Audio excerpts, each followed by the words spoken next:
Hello friends, good evening. എല്ലാവരും സുഖമായിട്ടിരിക്കുന്നു കരുതുന്നു. ഹോൾഡിംഗ് കമ്പനീസ് നമ്മൾ സാധാരണ കമ്പനി പോലെ തന്നെ ലിസ്റ്റ് ചെയ്തിരിക്കുന്ന കമ്പനികളാണ്. നമുക്കറിയാം, ഈ ഹോൾഡിംഗ് കമ്പനീസ് എന്ന് പറഞ്ഞു കഴിഞ്ഞാൽ അവർ വേറൊരു കമ്പനിയിൽ മാനേജ്മെന്റ് കൺട്രോളിന് വേണ്ടിയുള്ള സ്റ്റേക്ക് വെച്ചിരിക്കുന്ന ഒരു കമ്പനി എന്നാണ് അർത്ഥം. ജനറലി അതാണ് ഒരു ഹോൾഡിംഗ് കമ്പനി. ഇപ്പൊ ഫോർ എക്സാമ്പിൾ നമ്മളൊരു ബ്രിട്ടാനിയ ഇൻഡസ്ട്രീസ് എടുക്കുകയാണെങ്കിൽ അതിന്റെ ഹോൾഡിംഗ് കമ്പനിയാണ് Bombay Burma trading company, BBTC. ഈ Bombay Burma trading company promoters ആണ്. അത് ബ്രിട്ടാനിയയുടെ മോർ ദാൻ 50% കൈവശം വെച്ചിരിക്കുന്നത് ഈ കമ്പനിയാണ്. ഈ കമ്പനിയുടെ മേജർ പോർഷൻ വെച്ചിരിക്കുന്ന ഗ്രൂപ്പ് വാഡിയ ഗ്രൂപ്പാണ് ബ്രിട്ടാനിയനെ നിയന്ത്രിക്കുന്നത്. അപ്പൊ നമുക്ക് മദ്യം വരാവുന്നത് എന്തിനാണ് ഇങ്ങനെ ഒരു സ്ട്രക്ചർ വെച്ചിരിക്കുന്നത്, കമ്പനികൾ എന്തിനു വേണ്ടിയിട്ടാണ് ഈ ഹോൾഡിംഗ് കമ്പനി സ്ട്രക്ചർ വെച്ചിരിക്കുന്നത് എന്നുള്ള ചോദ്യം.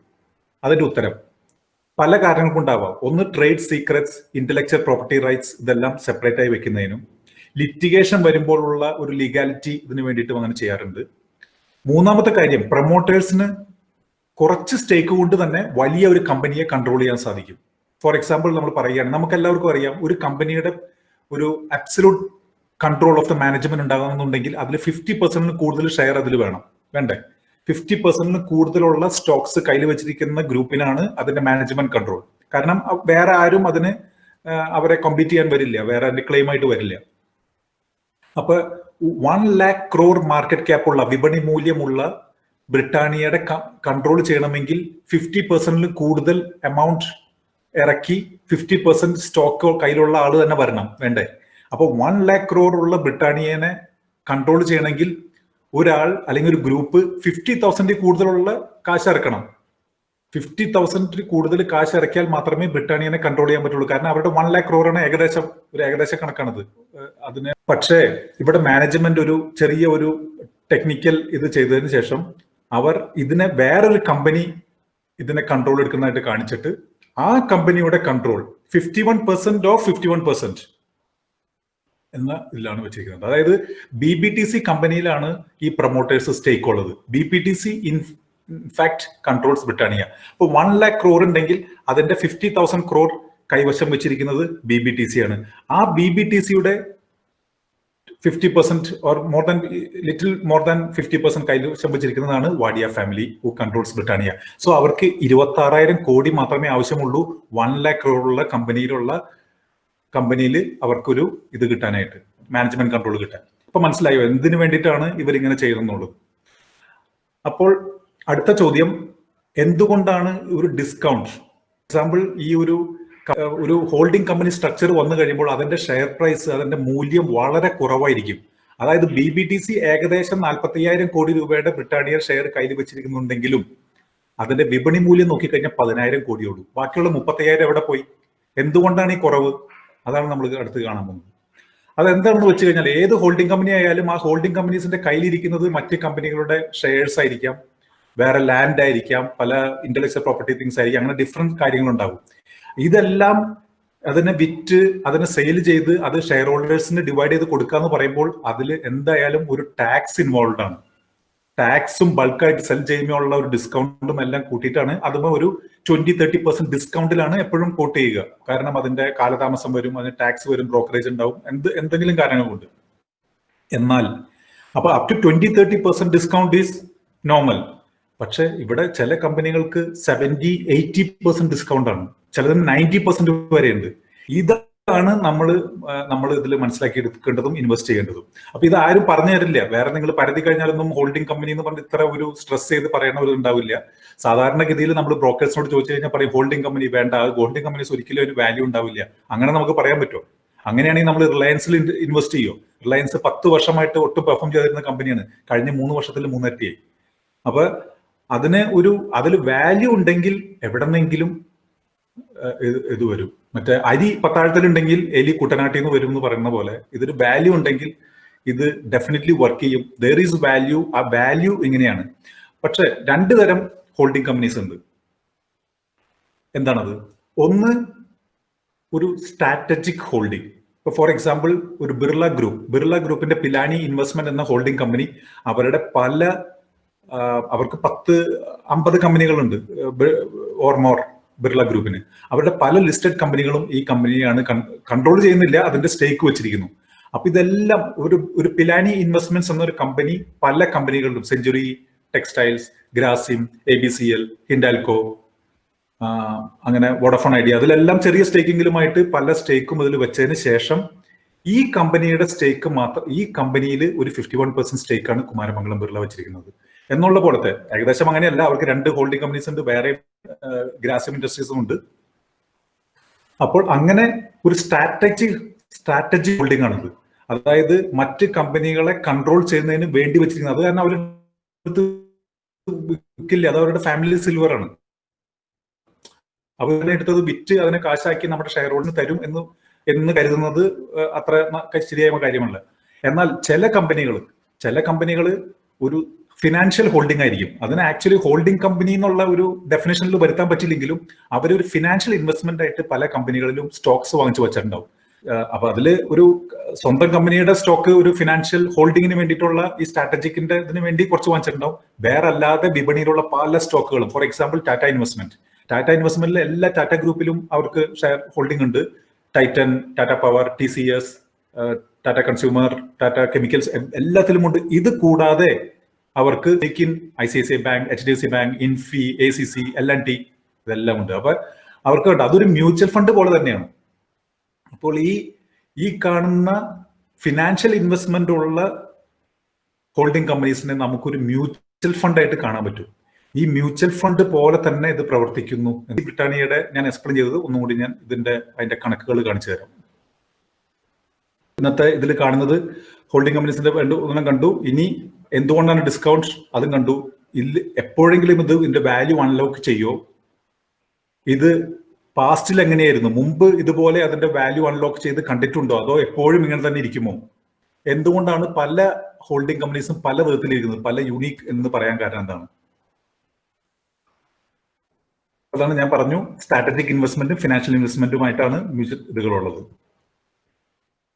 ഇനി ഇതാണ് ഹോൾഡിംഗ് കമ്പനി ഓഫ് ബ്രിട്ടാനിയ, അതായത് BBTC എന്നാണ് ഈ കമ്പനിയുടെ പേര്. ഇത് one of the oldest company to listed in stock exchange ആണ്. ഇത് മൊത്തമാണ് ബ്രിട്ടാനിയയുടെ ഹോൾഡിംഗ്. ബ്രിട്ടാനിയ ഇൻഡസ്ട്രീസിന്റെ ഷെയർ ആണ് ഇതെന്ന് വെച്ച് കഴിഞ്ഞാൽ ഇതിന്റെ ഈ പകുതി, ഈ ലെഫ്റ്റ് സൈഡിലുള്ള ഏകദേശം പകുതിയിലും ഇത്തിരി കൂടുതലാണ്, 51% ആണ്. ഇതാണ് BBTC. ഈ BBTC ആണ് ഈ കാണുന്ന പകുതി. BBTCയുടെ 51%, അതായത് ടോട്ടൽ ബ്രിട്ടാനിയയുടെ 26% ആണ് ഇതിന്റെ പ്രൊമോട്ടേഴ്സ് വെച്ചിരിക്കുന്നത്. അപ്പൊ കാണൂ, ഏകദേശം 50% വെച്ചാൽ മാത്രമാണ് ഈ ഒരു ഫുൾ സാധനത്തിനെ കൺട്രോൾ ചെയ്യാൻ പറ്റുള്ളൂ. പക്ഷെ അവരെന്ത് ചെയ്തു? ഇതിനെ ഡിവൈഡ് ചെയ്ത് ഇതിനെ ഒരു കമ്പനിയാക്കി, എന്നിട്ട് ഇതെല്ലാം പബ്ലിക്കിന് കൊടുത്തു. അപ്പൊ അവരുടെ ഷെയർ ഹോൾഡിംഗ് കുറവാണ്, പക്ഷെ കുറച്ച് ഷെയർ ഹോൾഡിംഗ് കൊണ്ട് തന്നെ, കുറച്ച് പണം കൊണ്ട് തന്നെ അവർക്ക് ഈ ബ്രിട്ടാനിയനെ അവർക്ക് ഹോൾഡ് ചെയ്യാൻ പറ്റി.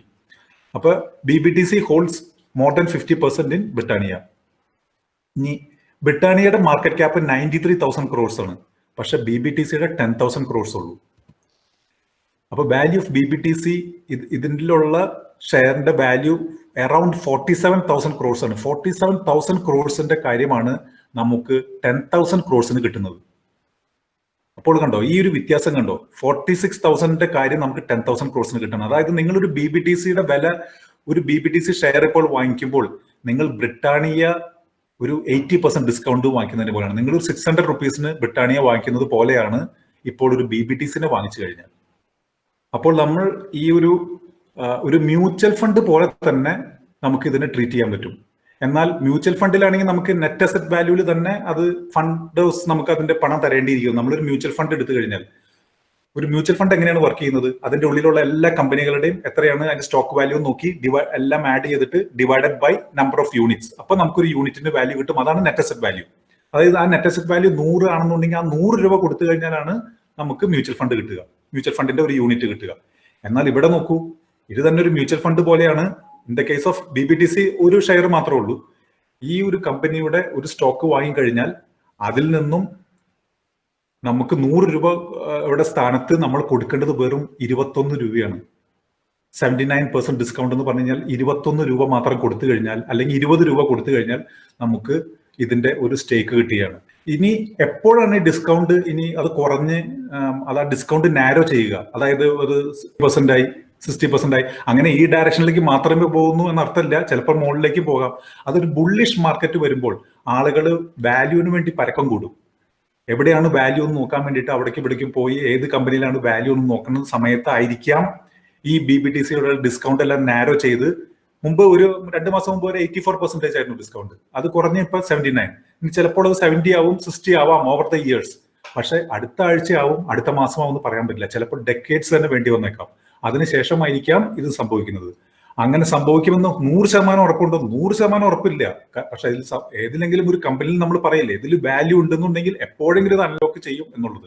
അപ്പൊ നമ്മളൊരു ബ്രിട്ടാനിയയാണ് വാങ്ങാൻ ഉദ്ദേശിക്കുന്നതെങ്കിൽ അതിന് പകരം ഡെഫിനറ്റ് ആയിട്ടും BBTC വാങ്ങിക്കാം. കാരണം അടുത്ത ഒരു 20 വർഷത്തിൽ ബ്രിട്ടാനിയ 10 ടൈംസ് ആണ് കൂടുന്നത് എന്ന് നമ്മൾ കരുതുകയാണെങ്കിൽ, 10 ടൈംസ് ബ്രിട്ടാനിയ കൂടും എന്ന് നമ്മൾ ഉറപ്പാണ് എന്നുണ്ടെങ്കിൽ BBTCയും അതിന് പകരം BBTC വാങ്ങിക്കുകയാണെങ്കിൽ അതേ 10 ടൈംസ് ബ്രിട്ടാനിയ കൂടുമ്പോൾ BBTCയും അതേ തന്നെ ഫോളോ ചെയ്യുമല്ലോ. ഈ 79% ഡിസ്കൗണ്ട് തന്നെ കണ്ടിന്യൂ ചെയ്യണമെന്നുണ്ടെങ്കിൽ അതേ 10 ടൈംസ് തന്നെ BBTCയും കൂടണം.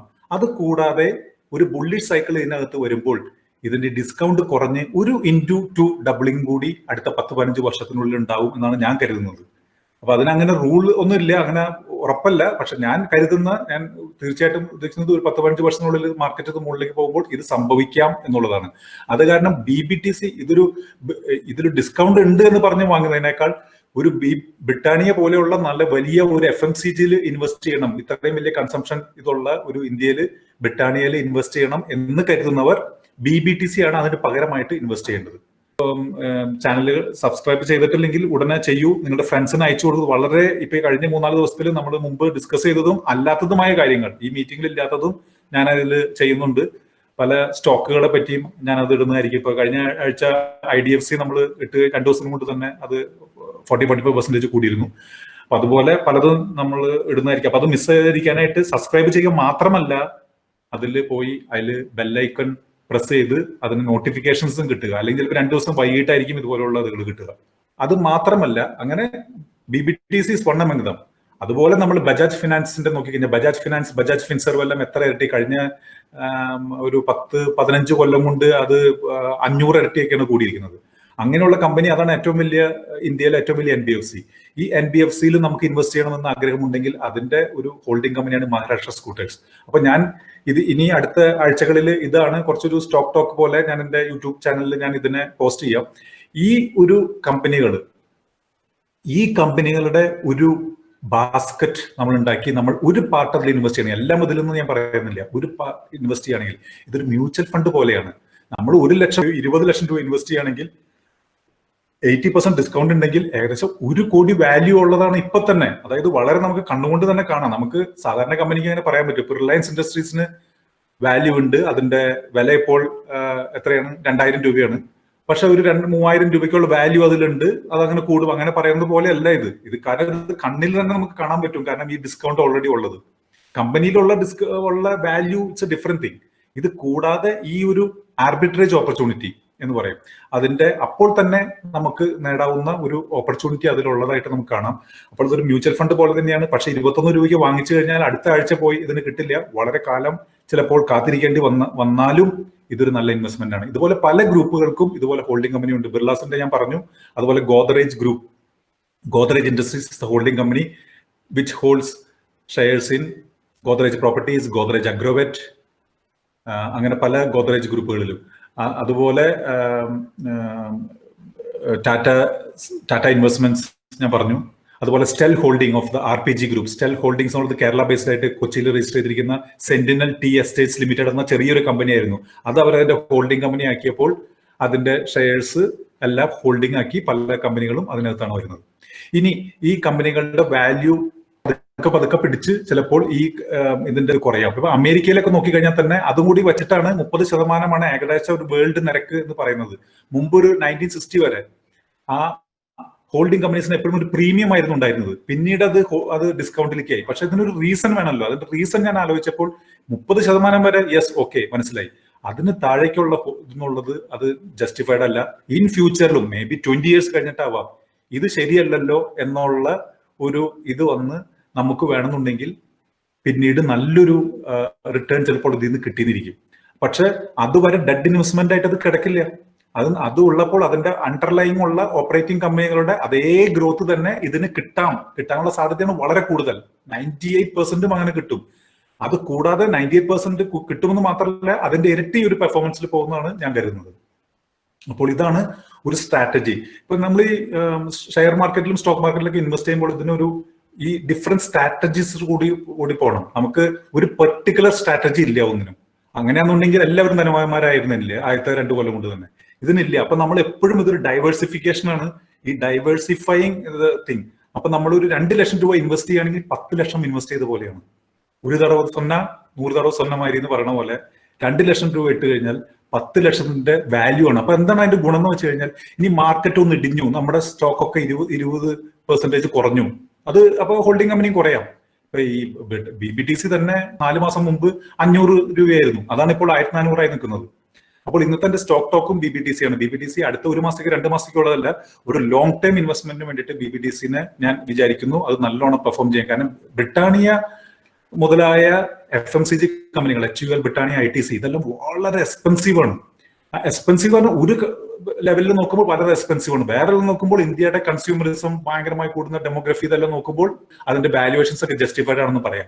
അങ്ങനെ ഉള്ളപ്പോഴാണ്, ഈ വളരെ എക്സ്പെൻസീവ് ആയിട്ടുള്ളപ്പോഴാണ് നമ്മൾ ഇങ്ങനെ ഒരു ട്രിക്ക് എടുത്ത് അതിന്റെ ആ ഇൻവെസ്റ്റ് ചെയ്യുന്ന വാല്യൂ കുറയ്ക്കാൻ നോക്കേണ്ടത്. അപ്പൊ നമ്മൾ വെറും 2 ലക്ഷം രൂപ ഇൻവെസ്റ്റ് ചെയ്തിട്ടുള്ളൂ, 10 ലക്ഷം രൂപ അതിന് വാല്യൂ ഉണ്ടെന്ന് നമുക്കറിയാം. പെട്ടെന്ന് മാർക്കറ്റ് ഇടിഞ്ഞു, 20% കുറഞ്ഞു. അപ്പോൾ നമ്മുടെ ഈ 2 ലക്ഷം രൂപയുടെ 20% കുറഞ്ഞ് അത് 1.60 ആയി, 1,60,000 ആകുമ്പോഴും നമുക്ക് മനസ്സിൽ തന്നെ പറയാം ഇത് ആക്ച്വലി ഇപ്പോൾ 8 ലക്ഷം രൂപയുടെ വാല്യൂ ആണ്. അപ്പൊ നമ്മളിത് കൊടുക്കേണ്ടതില്ല എന്ന് നമ്മളോട് തന്നെ പറഞ്ഞ് വെക്കാനായിട്ടും നമുക്ക് ഇത് ഉപകരിക്കും. മനസ്സിലായോ? അപ്പൊ സ്ട്രാറ്റജി കൂടെ പല വിധത്തിലും നമ്മൾ നോക്കണം. അപ്പൊ ഞാൻ പല സ്ട്രാറ്റജീസും ഞാൻ ഗ്രൂപ്പിൽ എക്സ്പ്ലെയിൻ ചെയ്യാറുണ്ട്. ഒന്ന് ഹോൾഡിംഗ് കമ്പനി, പിന്നെ ഡിവിഡൻഡ് പേയിങ് ഇതുകള്, പിന്നെ ഹൈ ഗ്രോത്ത് കമ്പനീസ്, അങ്ങനെ പല സ്ട്രാറ്റജീസ് ഉണ്ട്. Mutual fund. ഈ എല്ലാ മാർഗത്തിൽ കൂടി നമ്മൾ പോകണം. കാരണം എല്ലാ എക്സും ഒരു ബാസ്ക്കറ്റിൽ വെക്കരുത്. നമുക്ക് അല്ലെങ്കിൽ 100% കൺവിക്ഷൻ ആയിരിക്കണം ഒരു കമ്പനി. അതുകൊണ്ട് തന്നെയാണല്ലോ നമ്മൾ ഡൈവേഴ്സിഫൈ ചെയ്തത്. അപ്പൊ ഇത് ഒരു മാർഗമാണ്. ഇതില് ആളുകൾ ഹോൾഡിംഗ് കമ്പനീസിനെ പറ്റുന്ന ആരും അത്രയധികം പ്രൊമോട്ട് ചെയ്യുന്നത് കണ്ടിട്ടില്ല. പക്ഷെ എനിക്ക് ഉറപ്പുണ്ട്. കാരണം കഴിഞ്ഞ 3 വർഷത്തിൽ തന്നെ 300 റുപ്പീ എത്തി. എന്നിട്ടൊന്ന് അത് 2 കൊല്ലത്തിനുള്ളിൽ 2000 രൂപയിലേക്ക് പോയി, എന്നിട്ട് അത് കുറഞ്ഞു. അതുപോലെ തന്നെ ഒരു 3 വർഷം മുമ്പ് മിഡ് ക്യാപ്സിൽ ഒരു വലിയ റാലി വന്നപ്പോൾ 300 നിന്ന് ഡബിൾ ആയി ടാറ്റ ഇൻവെസ്റ്റ്മെന്റ്സ്. സ്റ്റെൽ ഹോൾഡിംഗ് ഒരു എന്താ പറയാ 30 നിന്ന് 120 ആയി. വേറെ ഏത് കമ്പനിയുടെ കാമ ഹോൾഡിംഗ്സ് ഒരു 1000, that is A holding company of SRF, ഒരു 1000 രൂപയിൽ നിന്ന് 6000 രൂപയായി. ഇപ്പോഴും 6000 രൂപയിൽ നിൽക്കുകയാണ്. അപ്പൊ അങ്ങനെ പല കമ്പനികളും. എന്നിട്ട് അതിന്റെ ഇതെല്ലാം എടുത്തു നോക്കിക്കഴിഞ്ഞാൽ അതിലെല്ലാം നല്ല വാല്യൂ ഇപ്പോഴും ഉണ്ട്. ഈ വാല്യൂവിന്റെ ഒരു അഡ്വാൻറ്റേജ് നമ്മൾ എടുക്കുക എന്നുള്ളതാണ് നമുക്ക് ചെയ്യുന്നത്. ഒരു പാർട്ട് ഓഫ് ദ ഹോൾഡിംഗ്, ഒരു കോർ ഹോൾഡിംഗ് തന്നെ ഇതുപോലത്തെ കമ്പനികൾ. കാരണം ഇതിൽ മാനേജ്മെന്റ് ക്രെഡിബിൾ അല്ല, അങ്ങനെയുള്ള കമ്പനികളെല്ലാം വിട്ടേക്കും, അതിലെല്ലാം വിടണ്ട. ഇപ്പൊ ഒരു എവറഡി ഇൻഡസ്ട്രീസ്, അതിന് ഒരു മാക്ലോട്രസൽ, അങ്ങനെ കുറച്ച് കമ്പനികളുണ്ട്, അവരെല്ലാം നോക്കണ്ട. അതിലെല്ലാം കുറച്ച് പ്രശ്നങ്ങളുണ്ട്. BLS finance which holds shares in Relaxo footwear, ഇതിനെല്ലാം വിടും. നമുക്ക് കോർ ആയിട്ടുള്ള ലാർജ് ക്യാപ് കമ്പനികളുടെ ഹോൾഡിംഗ് കമ്പനീസ് ഉണ്ട്. Tata investments, all Tata group including TCS. ഇത് അപ്പൊ നമുക്ക് ഉണ്ടാവും TCS ഇതെല്ലാം വാങ്ങിക്കേണ്ട, അതിന് ടാറ്റ ഇൻവെസ്റ്റ്മെന്റ് വാങ്ങിച്ചാൽ മതി. You are getting at least 50% discount. Bajaj finance, Bajaj Finserv, അതിന് വേണ്ടി ബജാജ് ഹോൾഡിംഗ്സ്, മഹാരാഷ്ട്ര സ്കൂട്ടേഴ്സ് വാങ്ങിക്കാം. Birla group companies, century textiles, Hindalco, ഇതിന് പകരം പിലാനി ഇൻവെസ്റ്റ്മെന്റ്സ്. അൾട്രാടെക് സിമെന്റ്, ഇന്ത്യയിലെ ഏറ്റവും വലിയ സിമെന്റ് കമ്പനി, അതിന് പകരം ഗ്രാസിം ഇൻഡസ്ട്രീസ് വാങ്ങിക്കുക. ABCL, ആദിത്യ ബിർള ക്യാപിറ്റൽ, അതിനും ഗ്രാസിം ഇൻഡസ്ട്രീസ് വാങ്ങിക്കുക. ഗോദ്രേജ് പ്രോപ്പർട്ടീസ്, ഗോദ്രേജ് കൺസ്യൂമർ, അതെല്ലാം Nifty 50 കമ്പനികളാണ്. അതിന് ഗോദ്രേജ് കൺസ്യൂമർ Nifty 50 കമ്പനിയാണ്, അതിന് ഗോദ്രേജ് ഇൻഡസ്ട്രീസ് വാങ്ങിക്കുക. അങ്ങനെ നമ്മൾ ഒരു ഇത് കൂടാതെ തന്നെ നമ്മുടെ private sector banks, SBI, HDFC, ICICI, ഇവരെല്ലാം ഹോൾഡിംഗ് കമ്പനീസ് ആണ്. അവരുടെ താഴെയുള്ള സബ്സിഡറീസിന്റെ ഒരു മേജർ ചങ്ക് അവർ ഹോൾഡ് ചെയ്യുന്നു. For example HDFC limited holds shares in HDFC bank, ഒരു മേജർ ചങ്ക്. HDFC life insurance, HDFC AMC, നമുക്കറിയാം ഇവരെല്ലാവരും നല്ലോണം പെർഫോം ചെയ്യുന്നതാണ്. അപ്പൊ ഒരു ലോങ് ടേം സ്ട്രാറ്റജി നീ വെറും HDFC ലിമിറ്റഡിനെ വാങ്ങിച്ച് കയ്യിൽ വെച്ചാൽ മതി. അത് 10-20 കൊല്ലത്തേക്കാണെങ്കിൽ നമുക്ക് അടുത്ത ജനറേഷനിലേക്ക് പാസ് ചെയ്യണം എന്നുള്ള ഒരു മ്യൂച്വൽ ഫണ്ട് തന്നെ നമുക്ക് ഇതിൽ നോക്കുകയാണെങ്കിൽ അഡ്വാൻറ്റേജ് നോക്കൂ. ഇതിൽ എക്സ്പെൻസ് റേഷ്യോ ഇല്ല. മാർക്കറ്റ് 5 ഇയേഴ്സിൽ ഡബിൾ ചെയ്യും എന്നുള്ള ഒരു അസംഷൻ നമ്മൾ എടുക്കുകയാണെങ്കിൽ, ഞാൻ മുമ്പേ പറഞ്ഞിരിക്കുന്നു, നമ്മൾ 10 ലക്ഷം രൂപ ഇൻവെസ്റ്റ് ചെയ്ത് കഴിഞ്ഞാൽ 15 വർഷം മതി ഈ 10 ലക്ഷം രൂപയും 2.5% ഇതിന് എക്സ്പെൻസ് റേഷ്യോ ഉണ്ടെങ്കിൽ ഇത് AMCയുടെ കയ്യിലെത്താൻ പോട്ടെ 1.5% ഉള്ളൂ എന്നുണ്ടെങ്കിൽ വേണമെങ്കിൽ 20 വർഷം 22 വർഷത്തിൽ ഈ ഫുൾ ഇൻവെസ്റ്റഡ് എമൗണ്ട് 1 കോടി ഇൻവെസ്റ്റ് ചെയ്യുകയാണെങ്കിൽ ആ 1 കോടിയും അവരെടുക്കും. അതിന് പകരം നമ്മൾ ഹോൾഡിംഗ് കമ്പനിയിൽ ചെയ്യുകയാണെങ്കിൽ അതിന്റെ അങ്ങനെ എക്സ്പെൻസ് റേഷ്യോയുടെ കാര്യം വരുന്നില്ല. നമ്മൾ ഡയറക്റ്റ് ആയിട്ട് കമ്പനിയുടെ ഷെയർ ഹോൾഡേഴ്സ് ആണ്, നമുക്ക് അതിന്റെ എല്ലാ ഭാഗങ്ങളും കിട്ടും. കാരണം ഈ ഹോൾഡിംഗ് കമ്പനിയുടെ മേജർ ഷെയർ ഹോൾഡേഴ്സ് വെച്ചിരിക്കുന്നത് ഒരു ഗ്രൂപ്പാണ്, അവർക്കും അവരുടെ ഇതിനെ അൺലോക്ക് ചെയ്യണമെന്നുണ്ട് ഇല്ലേ? അപ്പൊ അവരും എന്തെങ്കിലും കാര്യങ്ങൾ ചെയ്യും. ഇപ്പൊ അദാനി എന്റർപ്രൈസ് ഒരു 5-6-7 വർഷം മുമ്പ് അവർ അതിനെ അൺലോക്ക് ചെയ്ത് അതിൽ ഏതൊക്കെ കമ്പനികളുണ്ട് അവർക്ക് പല അദാനി ഗ്രൂപ്പിൽ Adani transmission, Adani green, Adani power ഇതെല്ലാം ഉണ്ടായിരുന്നവർക്ക് അതാത് പ്രൊപ്പോർഷൻ അനുസരിച്ചുള്ള ഷെയർസ് കൊടുത്ത് അതിന്റെ കമ്പനീനെ ലിക്വിഡേറ്റ് ചെയ്തു. ഇനി ആ വെറും കോർ ബിസിനസ് മാത്രം ചെയ്തുകൊണ്ടിരിക്കുന്നുള്ളൂ. സാധാരണഗതിയിൽ ഒരു ഹോൾഡിംഗ് കമ്പനി വേറെ ബിസിനസ്സുകൾ ചെയ്യില്ല. അത് വെറും അവരെത്രയാണ് ഈ എമൗണ്ട് വെച്ചിരിക്കുന്നത്, എന്താണ് ഇവരുടെ ഈ താഴെയുള്ള കമ്പനിയുടെ ഷെയർ വെച്ചിരിക്കുന്നത് എന്നുള്ള ഒരു ടെക്നിക്കലി ഒരു കമ്പനി ഒരു മേശൻ കസാരി മാത്രമേ കമ്പനിക്ക് ചിലപ്പോൾ ഉണ്ടാവുള്ളൂ. അങ്ങനെയാണ് പല ഹോൾഡിംഗ് കമ്പനികളും. എന്നാൽ BBTC മുതലായ കമ്പനികൾ, വേറെയും കമ്പനികൾ, കാമ ഹോൾഡിങ്സ്, ഇവർക്കെല്ലാം വേറെ ബിസിനസ്സും ഉണ്ട്. ഇപ്പൊ BBTCക്ക് ടീ ബിസിനസ് ഉണ്ട്, അവർക്ക് ആയിരക്കണക്കിന് ഏക്കർ ലാൻഡ് ഉണ്ട് എന്നാണ് ഞാൻ അറിഞ്ഞത്. അപ്പൊ ഇതെല്ലാം നമുക്ക് വെളിച്ചത്തിലേക്ക് വരില്ല, അവരൊന്നും അത്ര പ്രൈമായിട്ട് ഉള്ളത്. BBTC ആ പേര് തന്നെ കേൾക്കുമ്പോൾ നമുക്ക് ഇൻവെസ്റ്റ് ചെയ്യാൻ തോന്നില്ല. അതുപോലെ ബംഗാൾ ആൻഡ് ആസാം ഒരു JK ഗ്രൂപ്പ് കമ്പനിയാണ്, JK Lakshmi cement, JK tyres, JK paper, ഇതെല്ലാം വെച്ചിരിക്കുന്നത് ഫെന്നർ ഇൻഡസ്ട്രീസ്, ഇതെല്ലാം അൺലിസ്റ്റഡ് കമ്പനി, ഇതെല്ലാം വെച്ചിരിക്കുന്നത് JK ഗ്രൂപ്പിന്റെ ബംഗാൾ ആൻഡ് ആസാം ലിമിറ്റഡ് എന്ന് പറഞ്ഞ കമ്പനിയാണ്. നമുക്ക് പേര് കേട്ടിട്ടുണ്ടോ? പേര് കേട്ടാൽ ഇൻവെസ്റ്റ് ചെയ്യാൻ തോന്നും ഇല്ല.